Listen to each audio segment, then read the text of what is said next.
Manufacturing industries chapter के एक new concept के बारे में जिसका नेम है contribution of industries to the national economy. यानी इस वीडियो में हम पढ़ेंगे कि जो इंडस्ट्रीज हैं वो कैसे नेशनल इकोनॉमी में कंट्रीब्यूशन करती हैं, कैसे इकोनॉमी को बूस्ट करने में अपना रोल प्ले करती हैं। तो इसका फर्स्ट पॉइंट डिस्कस करते हैं। During the last 20 years, share of manufacturing industry is 17% of GDP, less than east Asian countries, और उनका जो शेयर है मैन्युफैक्चरिंग इंडस्ट्रीज का जीडीपी में जो शेयर है वो है 25 to 35%। अब ये पॉइंट क्या बोलता है कि जो इंडिया की मैन्युफैक्चरिंग इंडस्ट्री है वो सिर्फ 17% कंट्रीब्यूट करती है टोटल जीडीपी में।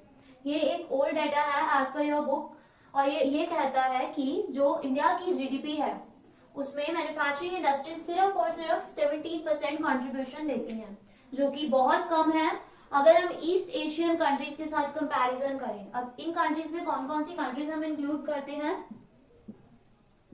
China, Japan, Taiwan and Mongolia is one of them. अगर इन कंट्रीज के साथ हम कंपैरिजन करें तो इंडिया की जो कंट्रीब्यूशन परसेंटेज है वो सिर्फ 17% है और इन कंट्रीज की कितनी है? 25 to 35%। तो बहुत कम है हमारी कंट्री का contribution rate to the GDP. और जीडीपी क्या होती है? विद इन 1 year एक कंट्री के अंदर जितने भी गुड्स एंड सर्विसेज प्रोड्यूस की जा रही हैं उन सभी का टोटल वो क्या होता है? GDP, gross domestic product. तो जीडीपी में इंडिया के अंदर जो मैन्युफैक्चरिंग इंडस्ट्रीज है वो सिर्फ 70% कंट्रीब्यूट कर रही हैं, जो बाकी ईस्ट एशियन कंट्रीज की कंपैरिजन में बहुत कम है। Second point, however since 2003 it's once again growing at the rate of 9 to 10%। लेकिन 2003 अब जब पॉलिसीज आई, एलपीजी कॉन्सेप्ट आया 1991 में, लिबरलाइजेशन, ग्लोबलाइजेशन, प्राइवेटाइजेशन, ये जब एक रेवोल्यूशन पॉलिसी आई तो इसकी वजह से इंडिया की इकोनॉमी को बहुत हेल्प हुई, क्योंकि इंडिया जो पहले था वो एक क्लोज्ड इकोनॉमी था। क्लोज्ड इकोनॉमी मतलब दूसरी कंट्रीज के साथ ट्रेडिंग नहीं होती थी। लेकिन एलपीजी कॉन्सेप्ट जब आया तो उसके बाद एक इंडिया ओपन इकोनॉमी बन गया। गवर्नमेंट ने क्या किया, जो जितनी भी ट्रेडिंग प्रैक्टिसेस थी वो सारी लिबरलाइज कर दी, लाइसेंसिंग पॉलिसी बहुत ज्यादा लिबरलाइज कर दी गई, रिस्ट्रिक्शंस हटा दी गई और काफी सारी फर्म्स को, इंडस्ट्रीज को प्राइवेट कर दिया गया ताकि उनका बेटर कंट्रोल एंड मैनेजमेंट हो सके। ग्लोबलाइजेशन के अंदर इंटरनेशनल ट्रेडिंग शुरू हो गई इंडिया की और बाकी कंट्रीज की। इस पॉलिसी के बाद और 2003 से अगर हम बात करें तो बहुत ही रैपिडली ग्रोथ हुई है जो इस कंट्रीब्यूशन में। तो कितने रेट से ग्रो कर रहा है per annum? 9 to 10% growing rate है 2003 से अगर हम बात करें, तो ये एक अच्छा पॉजिटिव स्टेप है। उसके बाद एनएमसीसी। एनएमसीसी की फुल फॉर्म है नेशनल मैन्युफैक्चरिंग कॉम्पिटिटिवनेस काउंसिल।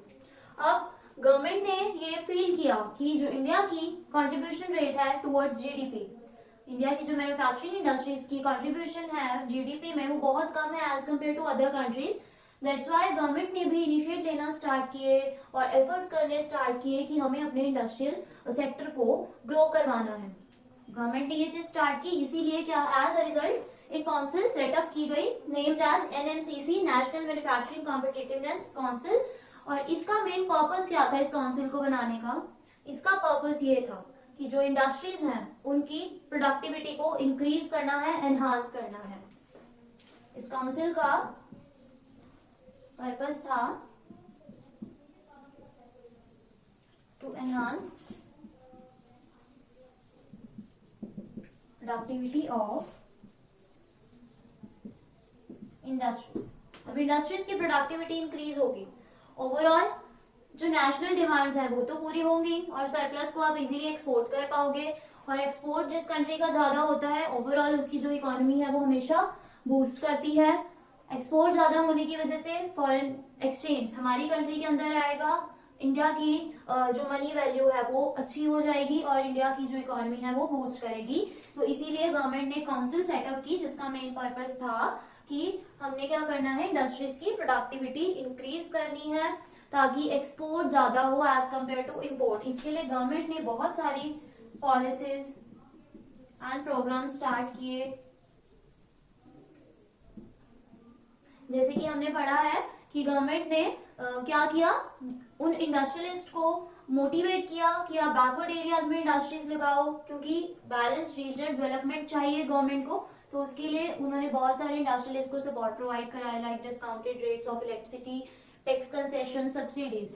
ऐसा गवर्नमेंट ये सब करने का मोटिव क्या था गवर्नमेंट का, कि जो इंडस्ट्रीज हैं उनकी प्रोडक्टिविटी को एनहांस करना है।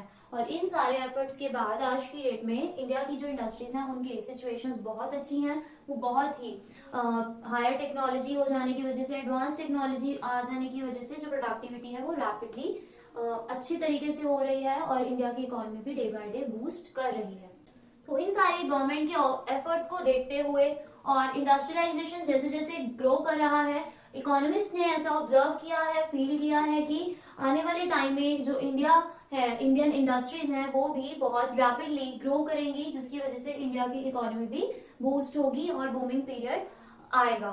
So this was all about the today's concept. But don't forget to register yourself at our portal abhyasonline.in. Over there, you can get the free content in a written form, and by analytical testing, you can identify your weaker areas. It will help you to make your concept more and more stronger.